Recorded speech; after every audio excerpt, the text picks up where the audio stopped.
City Matters.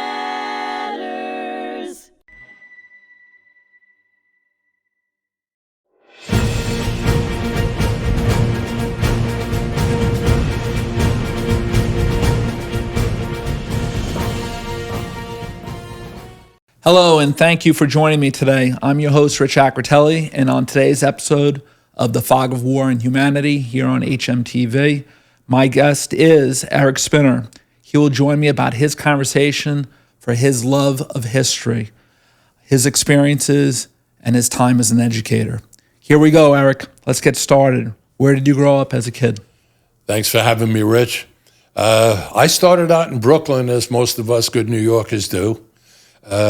Brooklyn holds some fond memories. My apartment, which I grew up in for up until age 7, was on St. Mark's Avenue, number 805, right on the corner of Bed-Stuy, Williamsburg, and Crown Heights, and about 2 or 3 blocks from the Brooklyn Children's Museum. Now, how many years was your family there?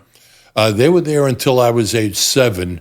I'm not sure where they lived previously to that, but my father grew up on Troy Avenue, right behind Kings County Hospital. My mother grew up partially in the Bronx, Morris Avenue, and then finally over in Queens, somewhere around where the old Jan's was in, I forget the name of the area. Okay. Now, what were some of your interests as a kid? Oh, as a kid, I was all over the place. I was all over the map. I was the kid on the block who had the tools, and I took apart everybody's bicycle and fixed them. I loved getting into my cars, working on cars, ripping apart engines. So you're a little bit of a motorhead then? I was a definite motorhead. Somehow that kind of led me to where I ended up working as a teacher, but there was a lot in between. Okay. Now, you graduate school in what year? I graduated from high school in '61 from Valley Stream South. So you end up moving out on the island and... Yeah, we moved. I did kindergarten and first grade in Brooklyn.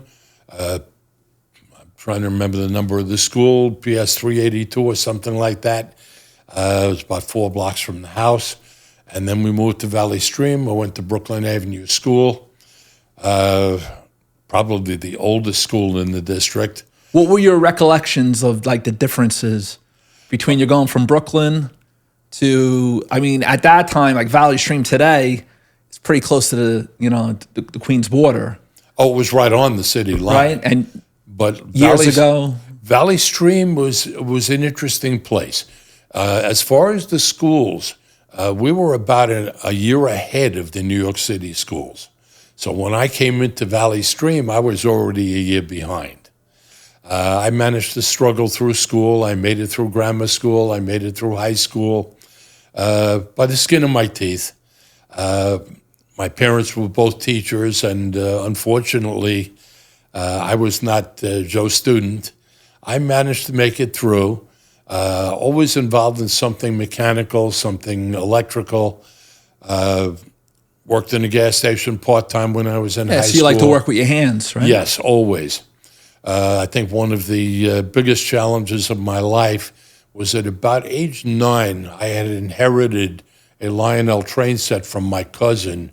It was an 072 set, and those who understand trains will understand it meant the minimum curve on the track was a 6-foot circle. Okay. I wasn't happy with the way the locomotive was running, and I took it upon myself to grab a pair of pliers and a screwdriver, and I took the engine apart completely. I'm literally every single piece. I put it back together, cleaning every piece, lubricating the parts that moved, and even at that point I had an understanding of the mechanics of it. I put it back together, and my grandmother, who was living with us, watched me do this with great interest.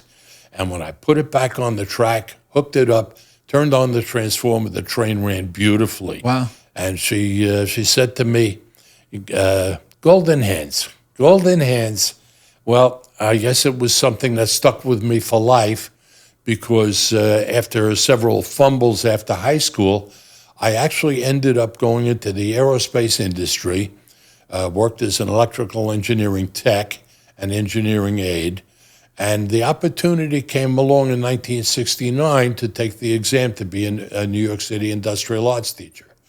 Well, I took the exam, and I ended up becoming a shop teacher in 1970. Did you have to go to college to do that? I went to college for 2 years.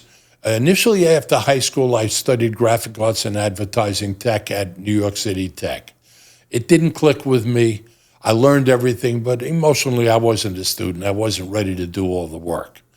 I ended up dropping out of school forcibly after one term, and ended up in industry, worked in a machine shop, installed and serviced X-ray machines. Finally decided I was going nowhere, and I went back to college and studied electrical technology at New York Tech. Okay. Now, you were in the National Guard. When did you go into the service? I got into the National Guard June 1st, 65, and I actually beat the draft board by about 5 or 6 days. Okay. This was the early days of the Vietnam era. It was right after President Johnson had raised the draft to 48,000 men. I was sworn in July 1, 1965, and it was a year and a half before I actually got to basic training. Where was your basic located? My basic was at Fort Gordon, Georgia, after reception week at Fort Jackson. And basic ended with me being held over for 7 weeks, canceled orders.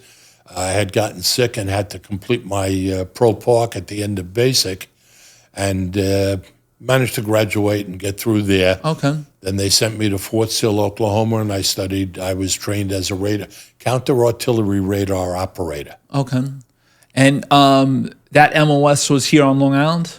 Well, the MOS was everywhere. Yeah, sure. No, but were you able to come here and serve and do that job? Yeah, I came back here to Jamaica Armory, the 104th Artillery, and I ended up, before I got out 5 years later, I was chief of section, Sergeant E5.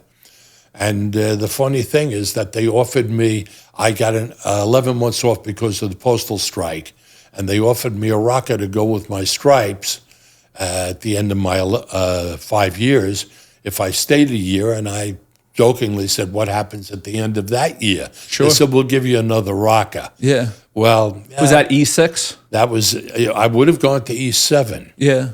Sergeant first class, right? Yeah, E7 after or staff sergeant. Staff sergeant. I would have gone to staff sergeant after my 5 years. Yeah. And sergeant first class after my 6th year. And I'm sorry in many ways that I didn't do it. Okay. Because I had a beautiful conversation with my personnel officer after he told me all of that, and he said, you'll be sergeant first class. I said, that's a wonderful officer, but I had another idea in mind. He said, what was that? I said, that's PFC. And he said, PFC, you're already in E5. I said, no, and the audience will forgive me. But I said, no, sir, that's a proud civilian, and you can figure out what the other letter stands for. Sure. All right. So we parted company on very good terms. Where did you do some of your training with the artillery?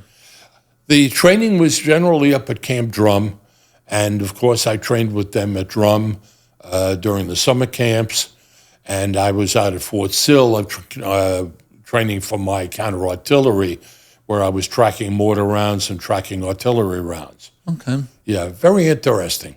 I'm sure. And Fort Sill, I mean, that's, big sky country out there. Yes, right? it is. So now you leave the service, right?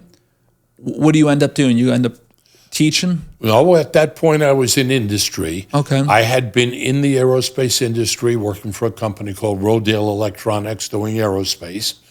I was there for 3.5 years, out of which my second 6 months was basic. Actually, it was a year and a half. I ended up going to basic training, so I took a leave for 6 months, came back there, worked there for a couple more years, and then transferred out, got a job at a company called PRD Electronics, doing a little bit more advanced work in aerospace. And in '69, took the exam to become a teacher. And in September of '70, entered the classroom. How many years were you in the classroom for? I was in the actual classroom for 23.5 years at 4 different high schools. And that was in New York City, right? In New York City. And then what was your job? I was a teacher of industrial arts, and uniquely because of my background, I taught almost all of the shops. Wow. Yeah. Was there any one thing that you liked doing with your students? Like, one thing that you liked to make with them or show them how to make? I enjoyed teaching video, but I taught woodworking, I taught machine shop, anything where I could create and show them how to create and use their ability in math and science to understand what they were doing.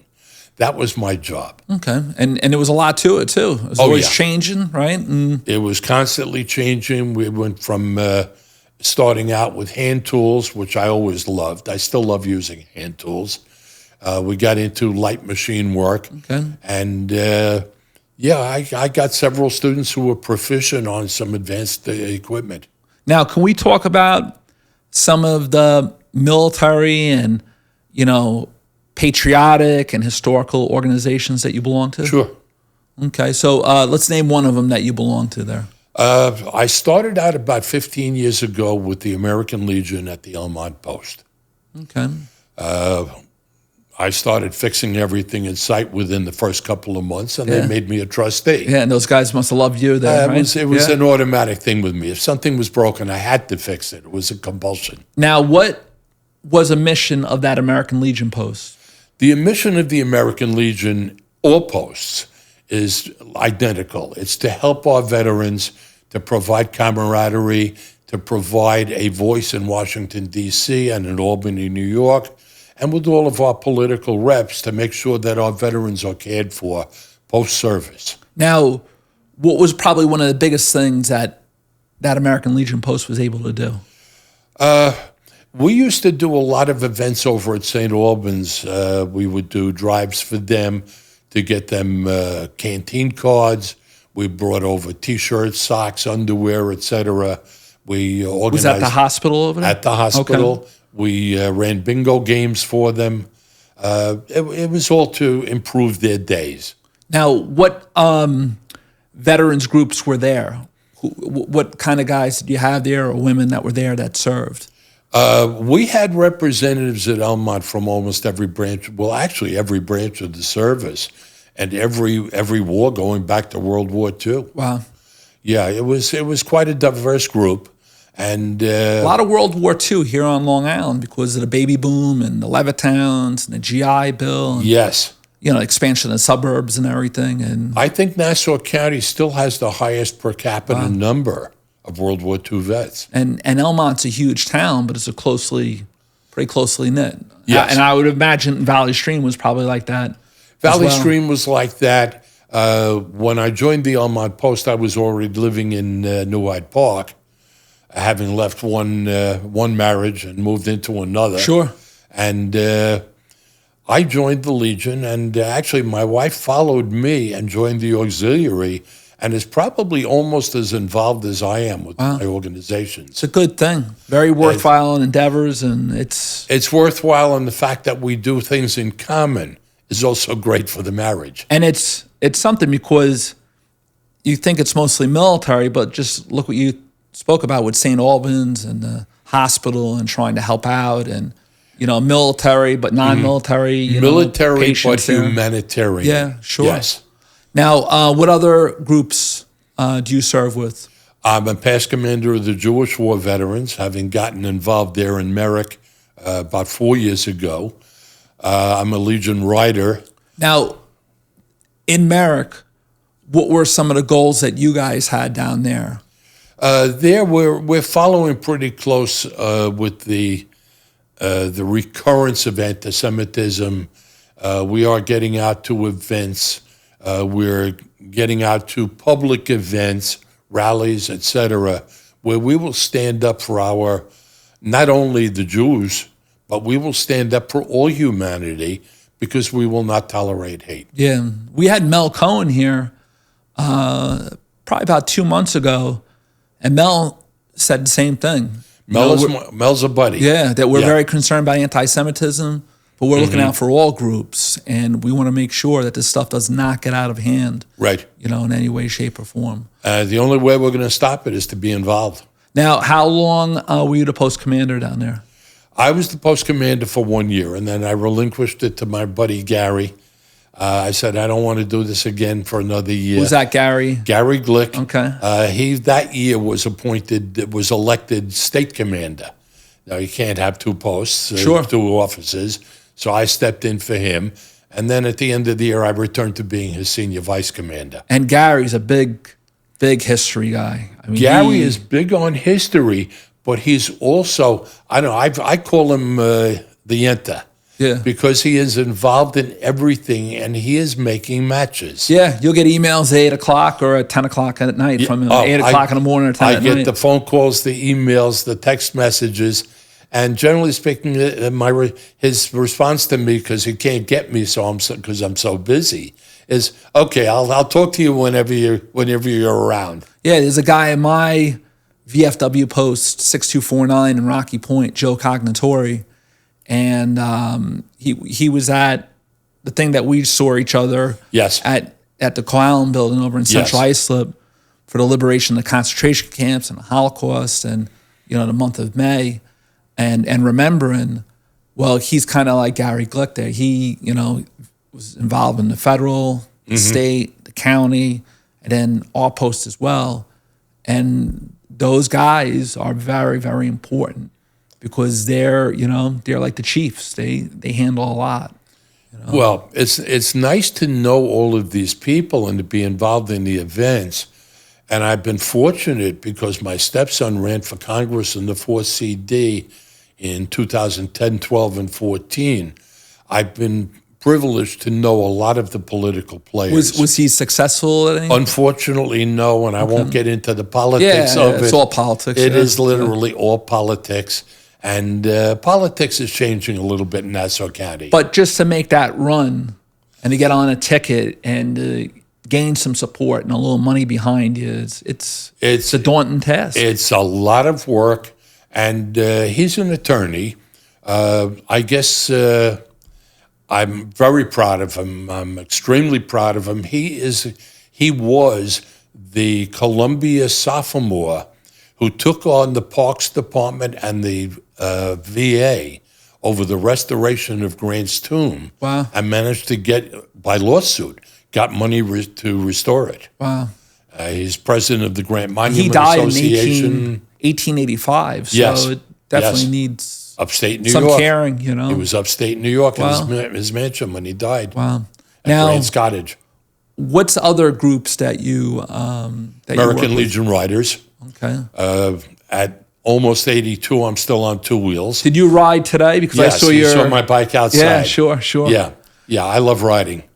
And I'm still fortunate. I'm blessed at 81 to be able to ride on two wheels. You're a youthful 81, I'm hanging in there. Well, God's been it's good good to though. me. It's very good. Now, what kind of bike do you have? I have an 06 Harley, electric glide standard, and I'm adding pieces to it to make it into an electric glide deluxe. My grandfather rode a Harley, and the way I found out was he lived in North Belmore. My grandfather was a wild guy. He was named after the first president of the United States, George Washington. So he was George Washington Acritelli. Wow. Like the third. And he pulled artillery pieces in the Army during the Great Depression and then served during World War II. But, you get older and you get more conservative, and he's holding on to my arm, and all these Harleys are driving by on South Jerusalem Avenue and Wanto Avenue. And, he rode horses until he was 80 years old. Did a lot of trail riding, and, he could handle himself. And he was holding my arm, and, he's getting older, and he's looking at me, and he says, I had a Harley. No, Papa, I didn't. I didn't know that. And he said that he left school very early. He was in Manhattan Beach, and he delivered auto parts in the city on his motorcycle with a sidecar, and he can get in and out of the traffic. And then he had a dispute with my great-grandmother, who wasn't always the very friendliest, and she said, you have to get rid of those bikes or else. And, And, he succumbed, but I didn't know that until he was like 80 years old, Yeah. 82 years old. And it was something. He said that he just tinker around and, that in Indian chiefs. Yep. So do you like to go, where do you like to drive with your Harley there? Actually, most of my drives are fairly local here on the island. Legion Riders do a lot of escort runs, funerals, welcomes home. We do a lot of airport runs. It's a great group. I mean, over the last 25 years, we're coming up on our 25th anniversary of 9/11 next year. The global war on terror is going to start at that moment. So I'm sure your organization did a lot. We will be involved. Yeah, but I'm sure you did a lot to support Iraqi and Afghani war veterans. And, yes. The armed forces here on Long Island, which did a tremendous amount of support. Yeah. Well, I'm involved with several other organizations as well, which are all geared for that purpose. I'm now commander at the Williston American Legion post. So, of course, it comes with its responsibilities and its duties. I'm involved in the community. I'm very closely aligned with the local government in New Hyde Park. And what's the group last year that interviewed me in New Hyde Park was Talking Veterans, that the Nassau County Cablevision, you know what I'm talking about. Oh, you mean Eddie Allman's Veterans News? Yeah. That's done in lake success at the studios. I'm now co-host and co-producer with Eddie Allman. Yeah, it was a great experience. I love it. Yeah, I love it. Real good guy, funny. Eddie is great. Knowledgeable. Yeah, I'm actually trying to get him as guest for the end of this month. Good. Our guest fell through. Yeah, very sharp guy. Yes. Yeah. And now, in our last couple of minutes here, you love history. What parts of history do you really focus on there? I've always been a World War II buff, and the European campaign was always very close to me. I finally got a chance to travel to Normandy in 2014 and again in 2019, and focused mainly on the Normandy Beach area. Now, when you went in 2014, what was the biggest thing that you wanted to see? I wanted to go to Omaha Beach. I walked down to the water. Anybody who's been there or has seen the pictures, on D-Day, the fortifications were solid all the way across. The horizon at that point was 50 meters above the beach, and the only way to get up those cliffs was to scale them by ropes. By the time I got there in 2014... What was that, Point to Hoc? Point to Hoc. Yeah. Yes, when I believe it was the 5th Marines actually scaled and the Rangers scaled the Rangers, right? Yep. And they said years later when they went back there, how did we do this? Right? Yeah. Well, considering the fact that the ropes were wet and they managed to get a few lines up there, it's amazing.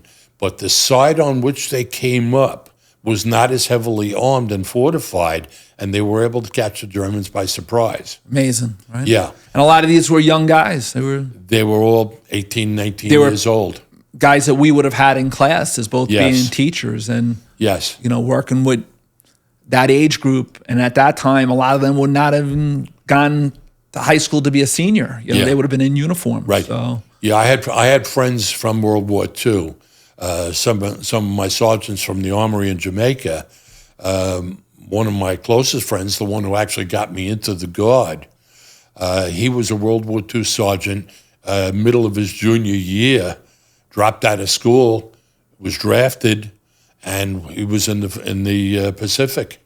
Now, when you went to Normandy Beach, you walked up and down the beaches and... the most striking thing, I went to Omaha in Utah. I wasn't worried about Sword Gold and Juneau. They were Canadian, French, British. I went to Omaha Beach, and at that point, most of the fortifications there had been removed so that there were actually walkways down to the beach. I walked down the steps. I walked onto the sand, and it happened to be low tide, just as it was when our guys came ashore. I walked out to the edge of the water, and in thinking about it, my emotions well up. I walked to the edge of the water, stopped, said a quick prayer, and then just turned around and looked at that expanse of sand all the way back to those cliffs. Sure. And I broke down and I cried. And only a day before Normandy occurred, Eisenhower with his whole staff gets that weather report from the young, captain, British captain, and he says, how long can we continue to dangle this operation before the Germans fully become aware? Yeah. And, they never thought that he had the nerve to pull that out right there. And Rommel went home and said, the weather's bad. And, and then Hitler was sleeping and they refused to wake him up. And, and then they thought the attack, that was, a spoiler. It was going to be a Calais and the Panzers and all that. And so now you go back a couple years later. Why do you go back again? Were there things that you didn't see? Or I went back again because I really loved it there. The French have a lousy reputation for Americans and relations, Jews in Paris. But when you get out to Normandy, there's a lot of respect. The people out there, they loved us. It didn't matter who you were, white, black, Jewish, Christian. Yeah. If you were a veteran, they had the signs out, Bienvenue, Americans. Yeah, they say that they have almost 2 birth dates. One is their birth date, okay, and then another one is almost their liberation date. Yep. And they also say they have 2 liberation dates, when they become free as a country originally, and then when they became free when the Allies went across Western Europe. And they thank us. They thanked us constantly for their freedom. And filming Saving Private Ryan, Steven Spielberg came out and said, they were actually pretty good with us because they were being a little difficult because they didn't want a lot of this area disturbed because so many Allied soldiers paid for in blood to free their country. So I think a lot of it was actually, I could be wrong, filmed in Ireland and, the extras and stuff like that. And but this story was absolutely mind-blowing to me. I know I've sat on the couch many, many times and listened to that first 30 minutes of Saving Private Ryan, and it is absolutely realistic. When that came out in 1998, I remember I'd seen it, I think it was that Friday when it opened up. It was like one of the first showings, and a lot of the veterans and their wives were sitting in the back. They all had their World War II hats on, and it's like Vietnam vets watching Forrest Gump. They had tears in their eyes, know?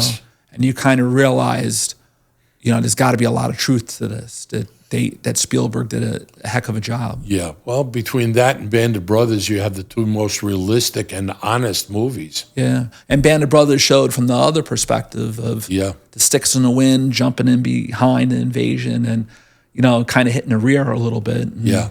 But now, when you look at Normandy, what's the big thing that you like to talk to people about? The fact that our American troops saved humanity when they landed there. This was not about Americans taking over any territory. This was not about a religious war. This was about defeating tyranny and saving humanity from what was happening. And it was done with the greatest intent, and everybody put their all into it. And Eisenhower wrote a speech, if it failed, taking responsibility. This was the best intelligence, this was the best, but at the end of the day, it was on me, And Well, I actually heard that story not only the first time I was in Normandy, but I heard it's the second time directly from Susan Eisenhower. I met her. The mayor of Saint-Mère-Église at that time, Jacques Etier, has become a personal friend. Pierre Renaud, who was the 4-year-old son of the mayor of Saint-Mère-Église on D-Day, is also a personal friend, and we correspond regularly. Wow. I met David Eisenhower a couple of years back in a military conference in Chicago. And one thing with the Eisenhowers, they're kind of like the Kennedys or the Roosevelts or any very powerful name. They're very closely guarded to that family name itself. Yes. And he looked like an Eisenhower.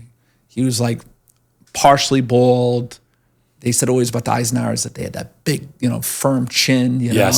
and it was like a chin of responsibility. And he was interested. He spoke at this huge military history conference, and he called his grandfather the general. The general did this, and the general said that. And it was interesting in a way that he spoke about a family member that's so close to his heart, right, as family, but is a major figure within American history. Yeah. That, handled some huge responsibilities. Yeah. Well, I have to give credit to several people. I wouldn't have gotten to Normandy had it not been for somebody you may know, Major Fred Nielsen. Okay. Marine Corps veteran.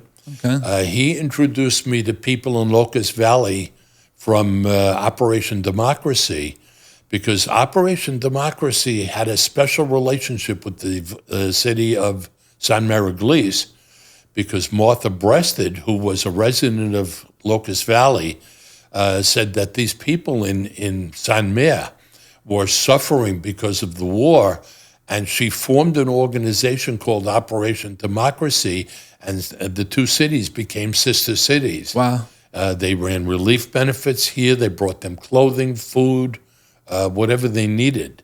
Well, you think Europe is just so far away, but it's not. No. You have connections here on the island, which is a very small area, and people care about these things. Yes. People care about history. So, Yes. All right, Eric. Listen, thank you very much for coming down. It was My pleasure. absolute pleasure. Absolutely. And hopefully we'll see you here again at hmTV. Yeah, I will be here, and hopefully people will watch my podcast as well. Okay. Tune in, and thank you